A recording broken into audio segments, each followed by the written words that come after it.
বাঁকুড়া, পুরুলিয়া, পূর্ব পশ্চিম বর্ধমানকে নিয়ে আজকে এখানে আমরা নদিয়া, উত্তর চব্বিশ পরগনা এবং হুগলিকে নিয়ে বসেছিলাম। অনুরূপ মিটিং আমাদের মালদাতে হবে, মালদা, মুর্শিদাবাদ, উত্তর এবং দক্ষিণ দিনাজপুরকে নিয়ে। অনুরূপ মিটিং আমাদের কোলাঘাটে হবে, পূর্ব পশ্চিম মেদিনীপুর, ঝাড়গ্রাম এবং হাওড়াকে নিয়ে।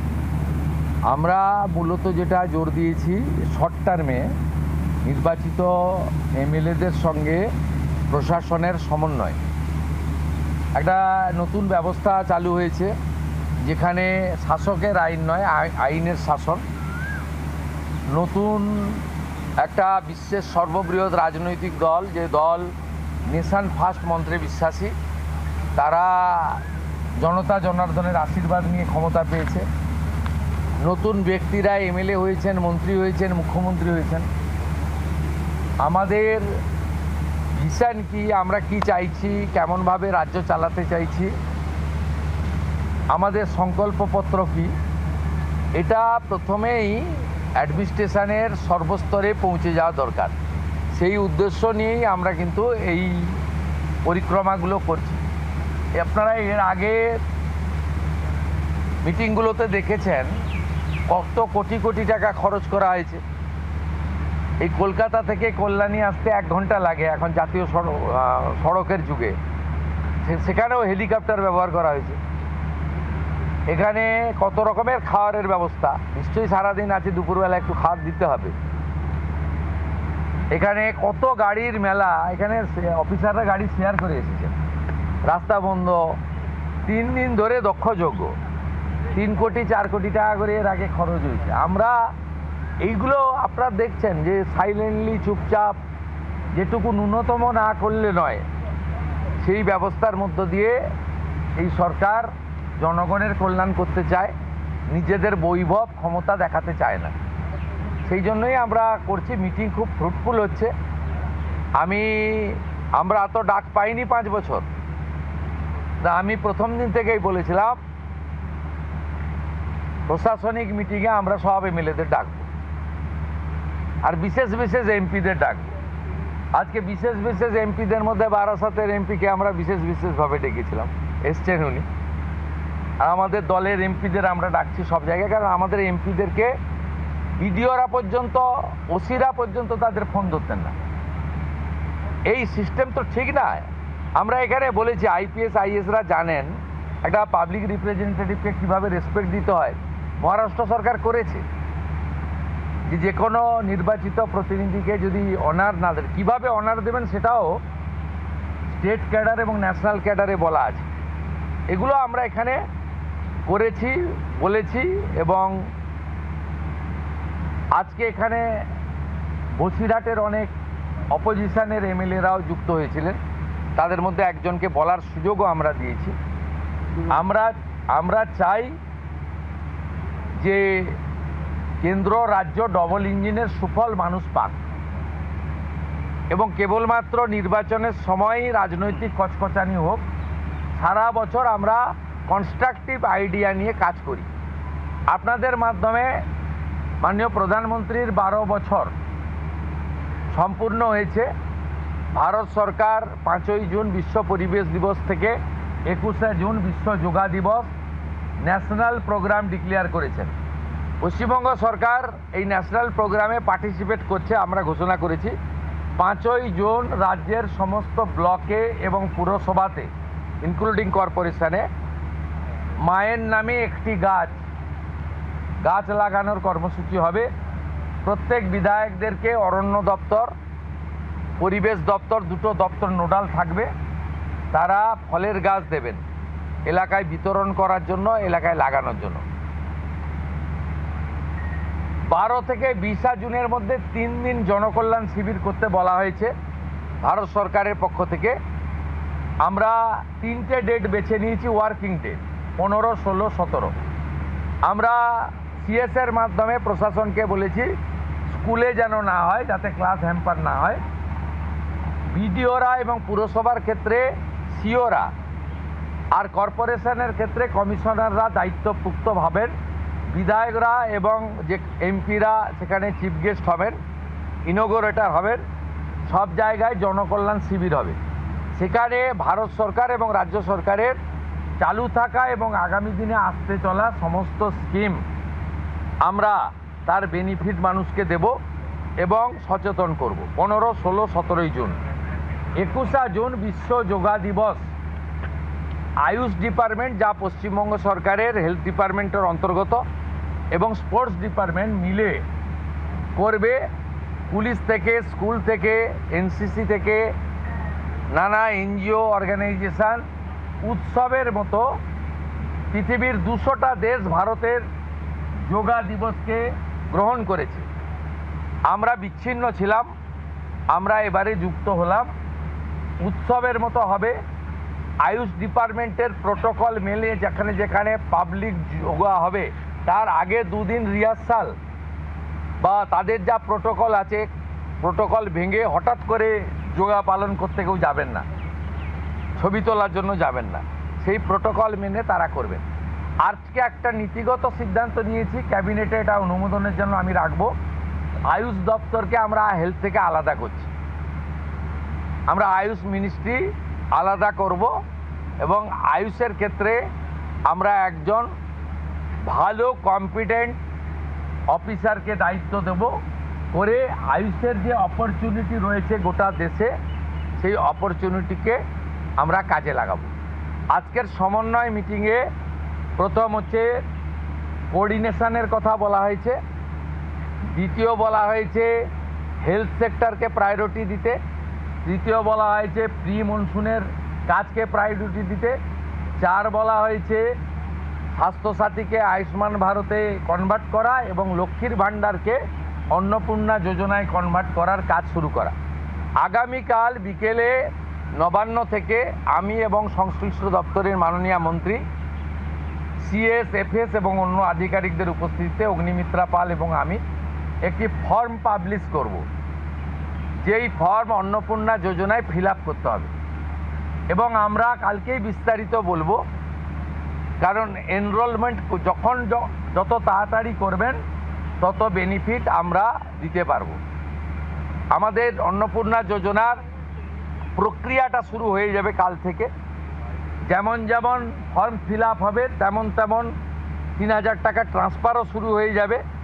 আর যতক্ষণ না 3000 টাকা ট্রান্সফার হচ্ছে, স্বাস্থ্যসাথী যেমন কন্টিনিউ রাখা হয়েছে আয়ুষ্মান ভারত কনভার্ট না হওয়া পর্যন্ত, এখানে আপনার লক্ষ্মী ভাণ্ডারকেও কন্টিনিউ করা হবে। বিস্তারিত কালকে আপনারা জানতে পারবেন, ফর্মের কপিও আপনারা কালকে পাবেন। অফলাইন অনলাইন অবশ্যই থাকবে, শুধু পাবলিকের উপরে ছেড়ে দেওয়া হবে না। বিধায়করা নিজ উদ্যোগে ফর্ম ফিল আপ করাবেন এবং সরকারও বিডিওদের নেতৃত্বে প্রত্যেক বাড়িতে বাড়িতে ফর্ম ফিল আপের জন্য সহযোগিতা করার জন্য লোক পাবেন। এবং মাথায় রাখতে হবে, ভারতীয়রাই কেবলমাত্র এই সুযোগ পাবেন, অভারতীয়রা এই সুযোগ পাবেন না। ভারতবর্ষের সরকারের টাকা বাংলাদেশ থেকে আসা অবৈধ অনুপ্রবেশকারীদের দেওয়ার জন্য নয়, এটা খুব ক্রিস্টাল ক্লিয়ার। সরকারি বাসে আপাতত সব মহিলাদের আমাদের ফ্রি সুযোগ তারা পাচ্ছেন আগামী সপ্তাহ থেকে। এটা আগেই ক্যাবিনেট অনুমোদন দিয়েছে, এটা কার্যকর হচ্ছে। কিন্তু আমরা এখনই সবাইকে সব মহিলা পল্লীর সুযোগ দিলে পরবর্তীকালে কিন্তু কার্ড করব। আমরা দেখেছি ডোমকলে বিগত সরকারের সময় পুরুষরা লক্ষ্মীর ভাণ্ডার পেয়েছেন। কেউ যদি মুখ মাথা চাপিয়ে রেখে শিলিগুড়ি থেকে এনবিএসটিসির ভলভো বাসে উঠলেন দীঘা আসবেন বলে, তিনি যদি বোরখা পরে চলে আসেন, তাহলে তাকে পুরুষ না মহিলা দেখার কোনো মেকানিজম বাসের ড্রাইভার কন্ট্রাক্টরের নেই। আপাতত চালু করলেও পরে আমরা মহিলাদের জন্য আলাদা ফ্রি কার্ড করে দেওয়ার ব্যবস্থা করব। আমরা প্রাথমিকভাবে আলোচনা করেছি এবং এটা আমরা কার্যকর করতে চলেছি। আমাদের মা ক্যান্টিন রয়েছে, সেই ক্যান্টিনগুলোতে 367টা, তাই তো, অ্যাপ্রক্স 400-র কাছাকাছি সংখ্যা আপাতত এই থাকছে। সেখানে আমরা 2 দিন করে মাছ খাওয়াবো, সপ্তাহে 2 দিন করে মাছ খাওয়াবো, 5 টাকাতেই খাওয়াবো। এই কাজগুলো আমরা করছি। বাকি অন্যান্য বিষয়গুলো আছে হবে। আমরা কয়েকটা প্রোগ্রাম পেয়েছি, সেটা হলো আগামী 30 তারিখে কেন্দ্রীয় আরবান এবং পাওয়ার মিনিস্টার আসছেন, অগ্নিমিত্রা পাল মহোদয়, তার প্রোগ্রাম পুরো অ্যাসিস্ট করছেন। আমিও একটা সময় নিশ্চয়ই কাটসি মিট করব। 4 তারিখে শিপিং মিনিস্টার আসছেন, শিপিং রিলেটেড মিটিং হবে। 6 তারিখে মাননীয় রেলমন্ত্রী আসছেন। আর 8 তারিখে দিল্লিতে স্বাস্থ্য দপ্তরের সঙ্গে পশ্চিমবঙ্গ সরকার আয়ুষ্মান ভারতের এগ্রিমেন্ট করবেন। এই প্রোগ্রামগুলো আপনাদের মাধ্যমে আমরা জানাতে চাই।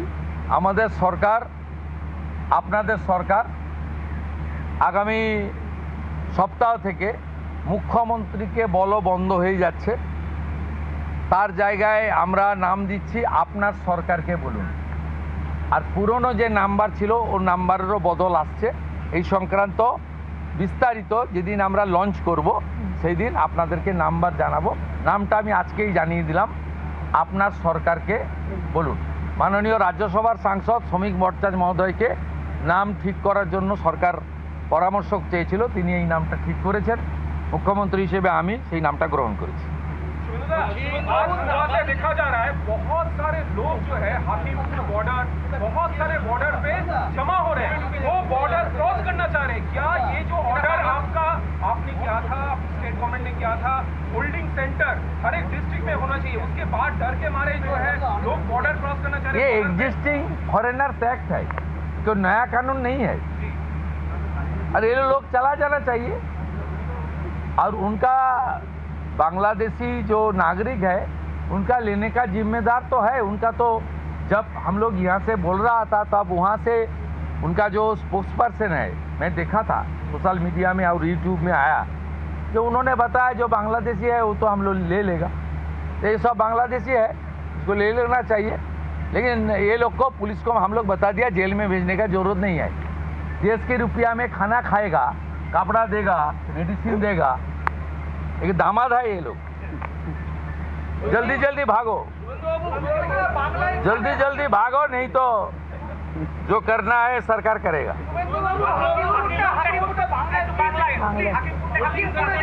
না না, আমি হাকিমপুর সম্পর্কে জানি না, আমি মিডিয়াতে দেখছিলাম। কিন্তু এটা নতুন কিছু নয়, প্রেজেন্ট অ্যাক্টই রয়েছে। এবং আমরা বলে দিয়েছি যে বাংলাদেশের অবৈধ অনুপ্রবেশকারী তাদেরকে কোর্টে পাঠানোর কোনো দরকার নেই, আইনে নেই। সরাসরি পুলিশ নেবে এবং বিএসএফের হাতে হ্যান্ডওভার করবে। বিএসএফের যা ভারত সরকার বাংলাদেশ সরকারের সঙ্গে আছে এগ্রিমেন্ট, ওতে বাংলাদেশি প্রুফ করে হ্যান্ডওভার করে দেবে।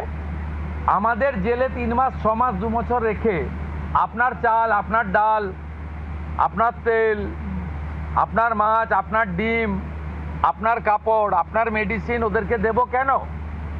এটা তো ভারতীয়দেরই ক্ষতি হচ্ছে, আমাদের রাজ্যেরই ক্ষতি হচ্ছে। সেই জন্য আইনটা এতদিন ছিল ভোট ব্যাংকের স্বার্থে কেউ বা কারা ব্যবহার করেনি। আমরা ভোট ব্যাংকের বাইরে গিয়ে দেশের স্বার্থে, রাজ্যের স্বার্থে এই আইন কার্যকর করছি। আবেদন করেছেন যে যারা এতদিন অভিযুক্ত রয়েছেন তাদেরকে গ্রেফতার করার জন্য এসপির কাছে, পুনরায় কি তদন্ত শুরু করবেন? আমি আবেদন পাই, এসপির কাছে উনি আবেদন করেছেন। এসপি নিশ্চয়ই ডিজিকে পাঠাবেন, ডিজি আমার সঙ্গে পরামর্শ করবেন। আমি হোম মিনিস্টার হিসেবে নিশ্চয়ই, আমার তো আইনের শাসন প্রতিষ্ঠা করার জন্যই আমাকে আপনারা মুখ্যমন্ত্রী করেছেন। তা আইনের শাসনে তামান্নাও আইনের শাসন পাবেন। আমরা তো বলেছি শাসকের আইন চলবে না, আইনের শাসন চলবে। বিরোধী দলের আমরা তো বলেছি স্কুল, কলেজ, মন্দিরের 1 কিলোমিটারের মধ্যে মদের দোকান লাইসেন্স দেওয়া যাবে না। এ সরকার অন্যভাবে চলবে, চিন্তার কোনো কারণ নেই। আমার সঙ্গে ভারত সরকারের মন্ত্রী জিতেন্দ্র সিংয়ের একটা মিটিং আছে 3:30টার সময়। এখন 2:30 বাজতে যায়, 1 ঘন্টা লাগবে যেতে। প্লিজ, সেটা হচ্ছে বিশেষ বিশেষ সাংসদ বিরোধীদের, তাদেরকে আপনি ডাকবেন। এই বিশেষ বিশেষের দায়িত্ব যদি বলেন যে কি, মানে যারা অনেকদিন পরে সত্য কথা বলছে তারাই বিশেষ বিশেষ সাংসদ। যারা বলছেন যে আপনারা আমাদের স্বাধীনতা পাইয়ে দিয়েছেন, যারা বলছেন যে এর কোনো ভবিষ্যৎ নেই, ফলতাতে যে চতুর্থ হয়েছে সে আর 1 তো দূরের কথা 2-এই আসতে পারবে না। এই তালিকা তো সামনে ভবিষ্যৎ দেখতে পাচ্ছে। এই তালিকা আপনার কাছে প্রস্তুত? এই তালিকা তৈরি আছে। এই বিশেষ বিশেষ সাংসদ না আমি বলবো না, আপনারই তো দেখাচ্ছেন। আমি তো আপনাদের চ্যানেলেই দেখছিলাম বারাসাতের সাংসদ কি বলছেন, তারপরে সরকারকে বললাম যে ওনাকে ডাকুন, উনি নিশ্চয়ই কোঅপারেশন করতে চান। উনি আজকে বক্তৃতা করলেন, কোঅপারেশন করলেন, যাওয়ার সময় হ্যান্ডশেক করলেন, বলে এই প্রথমবার একটা ভালো মিটিং হলো। আমি এর আগে অনেক মিটিংয়ে যোগদান করেছি, বলতেই দেয় না।